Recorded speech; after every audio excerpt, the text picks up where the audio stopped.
Hi hello दोस्तों, आप सभी का फिर से एक बार मेरे इस चैनल पे स्वागत है। आज की नई टॉपिक है पावर ऑफ अटॉर्नी और वसीयत। ये पावर ऑफ अटॉर्नी और वसीयत पे क्या हम प्रॉपर्टी में क्लेम कर सकते हैं और वसीयत कब से इफ़ेक्ट में आती है और पावर ऑफ अटॉर्नी कब तक इफ़ेक्ट में रहती है, इन्हीं सारी चीज़ों पे हम चर्चा करेंगे। लेकिन इस टॉपिक पे चर्चा करने से पहले मैं अपने व्यूअरों से ये कहूँगा कि यदि आप लोग पहले से मेरे इस चैनल को देख रहे हैं तो अभी तक आप लोगों ने सब्सक्राइब नहीं किया है तो प्लीज़ मेरे इस चैनल को सब्सक्राइब कर लीजिए। और जो मेरे इस चैनल पे नए हैं मैं उनसे भी विनती करता हूँ कि प्लीज़ मेरे इस चैनल को सब्सक्राइब कर लीजिए, बेल आइकॉन दबाना ना भूलें ताकि हर छोटी मोटी की जानकारी की नोटिफिकेशंस आपको सबसे पहले मिले। तो दोस्तों चलिए शुरुआत करते हैं। पावर ऑफ अटॉर्नी, ये जो पावर ऑफ अटॉर्नी है, कोई व्यक्ति जब अपने ब्लड रिलेशन में पावर देता है, अब वो पावर किसके बारे में दिया है तो सबसे पहले ये भी जानना ज़रूरी है। वो बेचने का पावर है कि जनरल पावर है कि सिर्फ उसकी देख रेख करना है, किसी डिपार्टमेंट में जो पावर देने वाला है उसके बिहाफ में डिपार्टमेंट में जाके अटेंड करना है और एप्लीकेशन देना है, सोसाइटी में मीटिंग अटेंड करना है, ये इसका पावर है या बेचने का पावर है।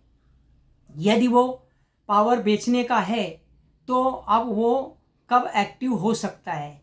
देखिए, पावर जो है यदि बेचने का है या बेचने का नहीं भी है, उसमें नहीं लिखा है, कोई भी पावर है, मीटिंग अटेंड करना, सोसाइटी में मीटिंग अटेंड करना, किसी ऑफिस में जाकर के अटेंड करना, जब तक वैलिड है, जब तक कि वो व्यक्ति जिंदा है। एक बार पावर देने वाला यदि व्यक्ति एक्सपायर हो जाता है तो क्या वो पावर काम करेगी? तो दोस्तों नहीं, बिल्कुल नहीं। उस पावर का कोई वैल्यू नहीं है। उस पावर बेस पे ना तो वो कोई मीटिंग अटेंड कर सकते हैं, ना किसी ऑफिस में जा सकते हैं और ना ही उस प्रॉपर्टी को बेच सकते हैं। तो बहुत लोग क्या करते हैं कि पावर ऑफ अटॉर्नी ले करके चुपचाप बैठे रहते हैं और जो पावर देने वाला होता है उसके एक्सपायर होने के बाद प्रॉपर्टी में क्लेम करते हैं। तो उस पावर पे कोई प्रॉपर्टी पे क्लेम नहीं कर सकता है क्योंकि वो जस्ट पावर है और कुछ नहीं है। और पावर जब तक काम करता है जब तक व्यक्ति जिंदा रहता है। अब हम चर्चा करते हैं वसीयत। तो वसीयत भी कब काम में आती है, उसका इफेक्ट कब से शुरुआत होता है? जब व्यक्ति जिंदा रहता है तभी वो इफेक्ट में आ जाती है या फिर व्यक्ति के मरने के बाद वो जो वसीयत है इफेक्ट में आती है?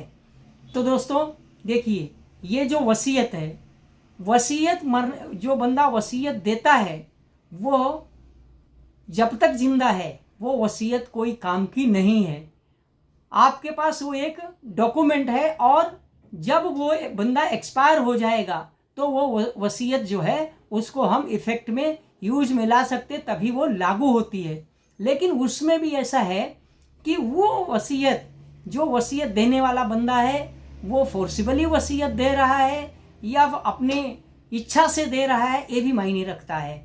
क्या ये वसीयत फ्यूचर में चैलेंज की जा सकती है? यस, इसे चैलेंज कर सकते हैं, क्योंकि यह भी हो सकता है कि जो व्यक्ति वसीयत दे रहा है वो किसी के अभाव में, प्रेशर में आकर के तो नहीं दे रहा है।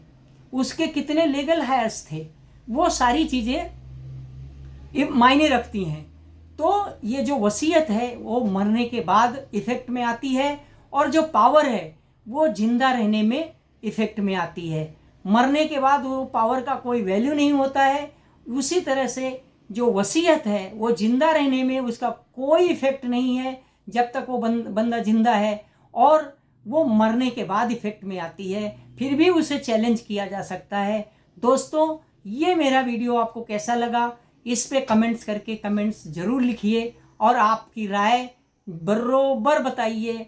और फिर से एक बार कहूँगा कि मेरे इस चैनल को सब्सक्राइब कर लीजिए, बेल आइकन दबा लीजिए ताकि हर छोटी मोटी जानकारी की नोटिफिकेशंस आपको सबसे पहले मिले। और मेरे इस वीडियो को लाइक ज़रूर कीजिए, शेयर कीजिए।